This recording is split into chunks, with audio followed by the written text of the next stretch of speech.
there, welcome in the latest edition of the SAU Football Coaches Show. I'm Daniel Gagos, joined alongside my head football coach, Bill Keopple. And Coach, week 4 of the season here, it's going to be your second home game at Wilkins Stadium, Rip Powell Field. It was a great home opener to go ahead and kind of start with that a couple of weeks ago. Near capacity crowd, had to take our home crowd into the overflow visiting side, and that was still pretty packed out. So obviously the expectations are high for that. But before we jump into this upcoming home game, let's take a step back and talk about last week. Always the most unique defensive just game plan when you have to go up against Harding, just because they go about their business offensively in a much different way, running the triple option, run heavy attack. So a lot of the rushing numbers and stuff like that can kind of feel a little skewed when you look at the final numbers and things. But your defense did a great job in the first half limiting their rushing offense, because they don't throw that often, so they really try to gain their yards running. Talk about kind of what went well in the first half, hold them down to just 170 yards, where they came in averaging over 400, close to 500 a game. Yeah.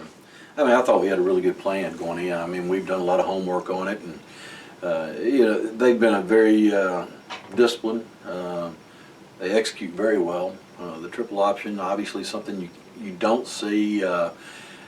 You can't simulate it in practice, no way, and so it's difficult. It's difficult for everybody in the league to have to prepare once a season for that. But we had a good plan. Our defense came in. I thought they played very well. We played very aggressive. We got after them really hard. It was really a good performance. I thought they performed well the entire night, for that matter. I mean, obviously we put them in some bad situations from the offensive side of the football. I thought the game started off, and we were 3 and out in our first possession, but our second possession we went right down the field offensively, and it was able to get an opportunity at a field goal, and we got that partially blocked, so we didn't make it. And then the next possession, right at the end of the first quarter, into the second quarter, we were able to take it down the field and put points on the board and take the lead 7-0. So you're feeling pretty good about yourself. Probably the negative is to let them answer, and like a 7-play, 73-yard drive, and they answered and tied it up 7-7.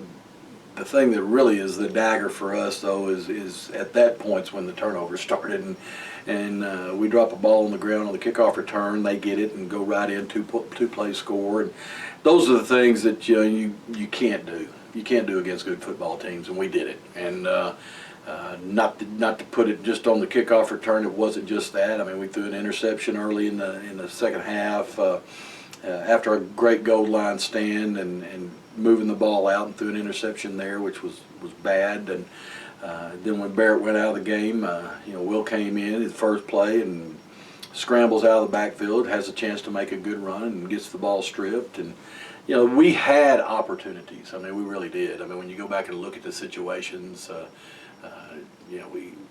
we just shot ourselves in the foot with turnovers. And again, there's no answer for turnovers. If anybody had that answer, they'd make millions. But all in all, good effort from the defensive side of the football. We're still a little bit struggling on the offensive side of the football. Obviously, it doesn't help when our quarterback is a little hobbled, and he was very hobbled in the Harding game, and couldn't run.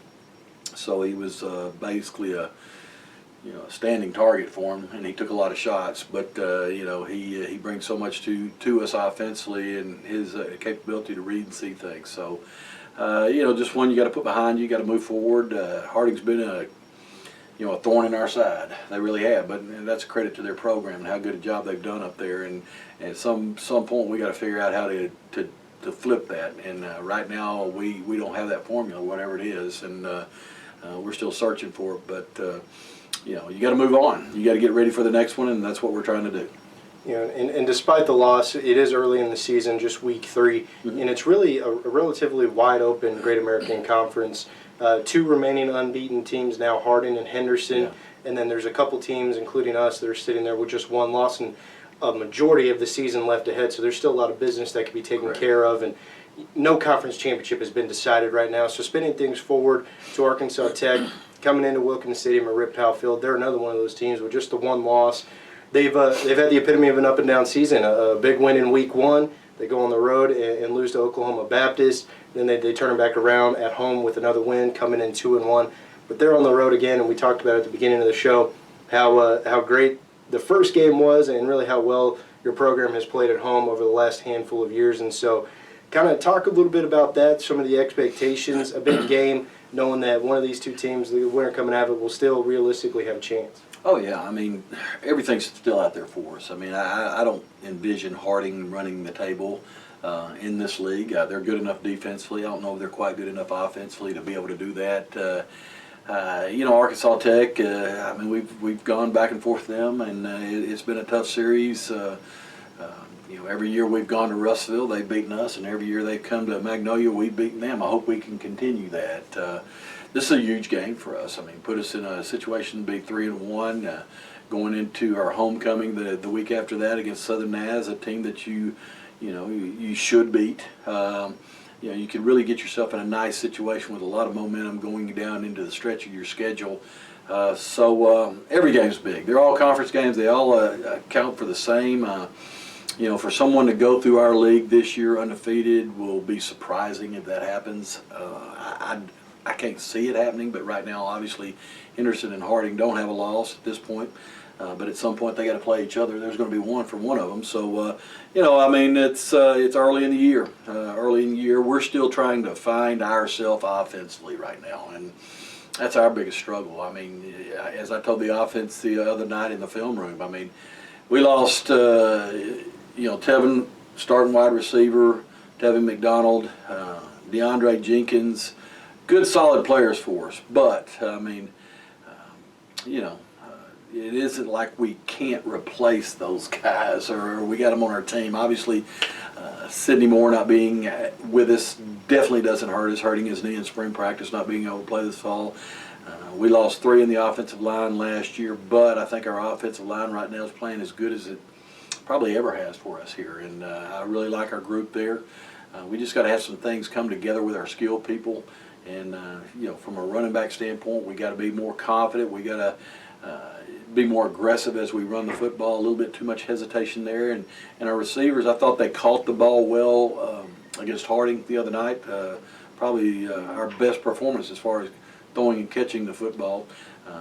They just stifled our running game totally. So, you know, there's still things we're working on. You're still trying to find yourself. Every team you have is going to be different in some form or another. I think the one question we have answered is we're going to be better on defense. That's a given. I think we're better in the kicking game right now than we've been. And now our offense has got to step up to the potential we have there. You know, an offensive team that's led the league 2 years in a row, and we got to get on track there. That's the biggest thing we got to see this Saturday night against the Wonder Boys.